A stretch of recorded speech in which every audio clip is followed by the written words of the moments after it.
Querido irmão, querida irmã, a partir de agora você acompanha a reflexão do Evangelho deste domingo. Reze com fé e compartilhe com amor, paz e bem. Olá, sou Frei Moacir Casagrande, diretamente do Convento Nossa Senhora de Fátima, aqui em Brasília. Venho fazer a reflexão para este domingo. Meu irmão, minha irmã, estamos celebrando o quarto domingo do tempo comum. E neste domingo somos chamados a prestar atenção, o verdadeiro foco da nossa caminhada. O profeta Sofonias diz: buscai o Senhor, humildes da terra, pondo em prática os preceitos que Ele deu. Então o Senhor deixou os preceitos e nos preceitos nós damos continuidade ao caminho que Ele indicou. Ele indica o caminho, Ele acompanha no caminho, mas Ele não substitui o caminhante. Nós precisamos dar conta de fazer o caminho com a graça dEle, com o rumo que Ele dá, com a bênção que deu também.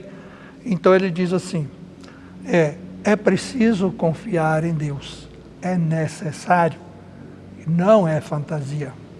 É energia para conseguir caminhar, e conseguir não cair, e se cair, conseguir levantar. É necessário isso. E aí vamos lembrar, a humildade ou a fragilidade não é problema para quem crê, é problema para quem não crê, porque aí não tem condição de superação. Vamos lembrar que o profeta Elias foi lá na gruta, lá do Sinai, da montanha, dos mandamentos, à procura de Deus para certificar se a luta dele era em vão ou se a luta dele de fato fazia parte da missão que Deus confiou a Moisés.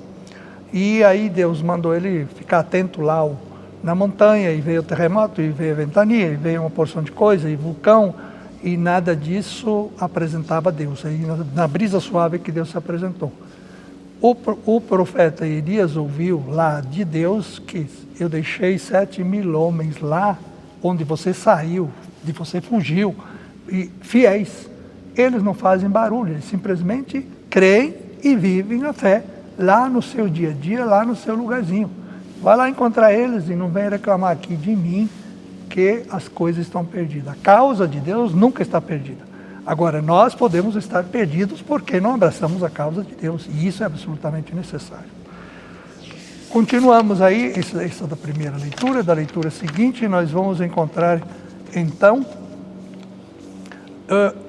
o Paulo escrevendo a primeira carta aos Coríntios e chamando a atenção dessa comunidade que está dividida em grupos. Uma igreja de um corpo só, dividida em grupos, e um desconsiderando o outro. Isso não é possível. É preciso comungar. E aí ele diz assim, preste atenção, Deus chamou vocês da simplicidade, da pequenez. Muitos de vocês não eram ricos, não eram nobres, não eram poderosos, mas Ele chamou, porque Ele chama todos. Vocês responderam sim. Agora, depois de responder sim, no meio do caminho vocês estão se atrapalhando porque estão vivendo a sabedoria humana. Estão atrás do fulano que fala bonito, do outro fulano que é inteligente, do outro fulano que é mais amigável e assim por diante. Assim não se constrói a igreja de Cristo. Igreja de Cristo é preciso que prevaleça Cristo. As pessoas que vêm em nome dele, vêm, mas não são plenas. Pleno é só ele. Então, algumas virtudes de cada um vão fazer todas as virtudes necessárias para que exista uma igreja comungante. Comungar Cristo é comungar a possibilidade de uma grande comunhão. Comungar Cristo é comungar a integridade da criação. Comungar Cristo é uma participação, um mergulho no mistério infinito de Deus. Então o Paulo vai falar ao povo de Corinto, e ele fala para mim e para você também.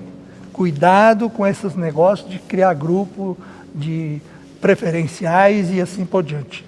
Isso não faz a Igreja de Cristo.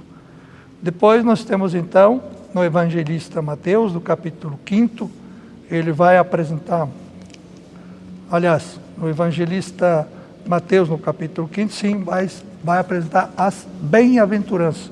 Nós conhecemos por bem-aventuranças ou então por felicidades. Feliz, feliz, feliz, bem-aventurado quer dizer feliz. O que é um bem-aventurado? É o que fez a aventura e deu certo.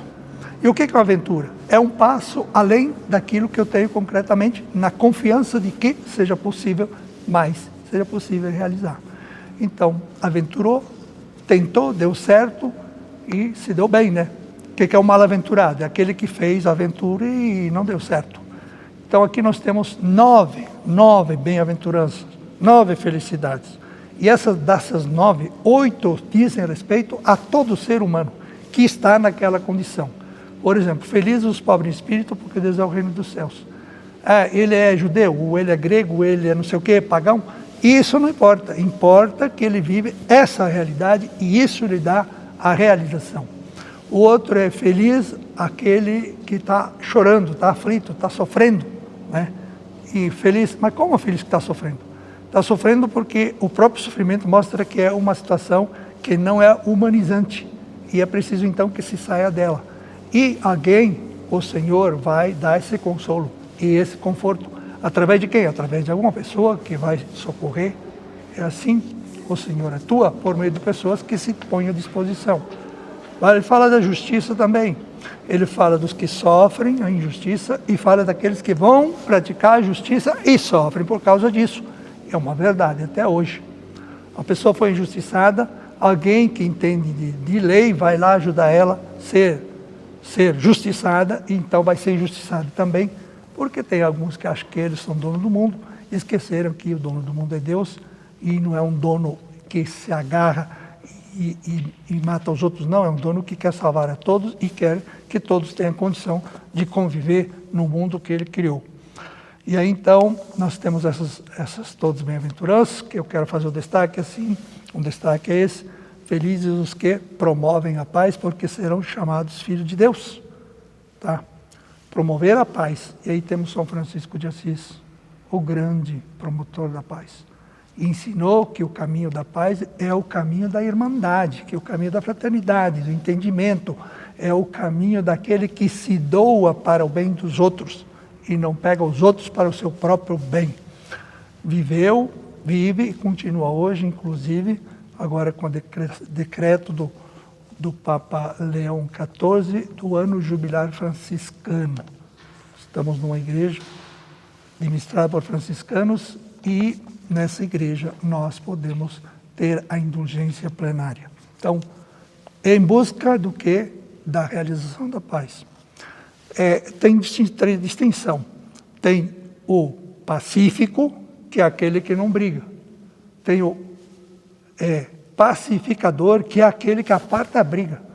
E tem o promotor da paz, que é aquele que cria condições para que a briga não aconteça. Pois é aqui, nesse ponto que nós estamos, e é desse ponto que nós precisamos atuar. Somos chamados a atuar. E existe uma bem-aventurança, uma felicidade, que é unicamente do cristão. Dentre das 9, 8 aparece para todo mundo. E uma aparece especificamente para aqueles que seguem Cristo. Felizes vocês quando mentirem, quando injuriarem, insultarem, tudo por causa do meu nome, diz Jesus. Você vai sofrer porque você me ama, você vai sofrer porque você me defende, você vai sofrer porque você divulga o meu evangelho. Sejam felizes e fiquem alegres, porque o reino de Deus já está para vocês estabelecido. Tá?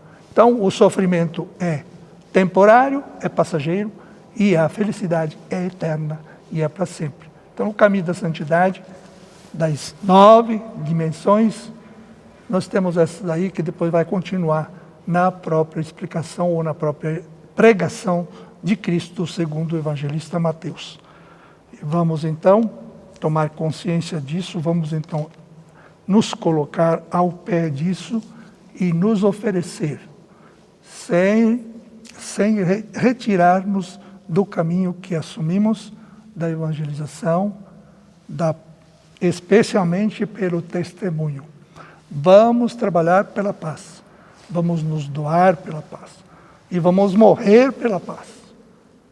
Precisamos muito, porque estamos bastante fragmentados no mundo de hoje, desde as nossas famílias, desde as relações que deviam ser mais guardadas e cultivadas, continuamos com essas dificuldades e sofrimentos.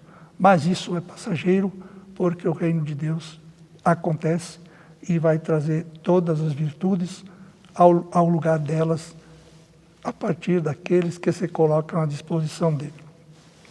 Meu irmão, minha irmã, paz e bem. Você acabou de ouvir mais um programa da Capcast, Central de Podcasts dos Capuchinhos do Brasil. Paz e bem.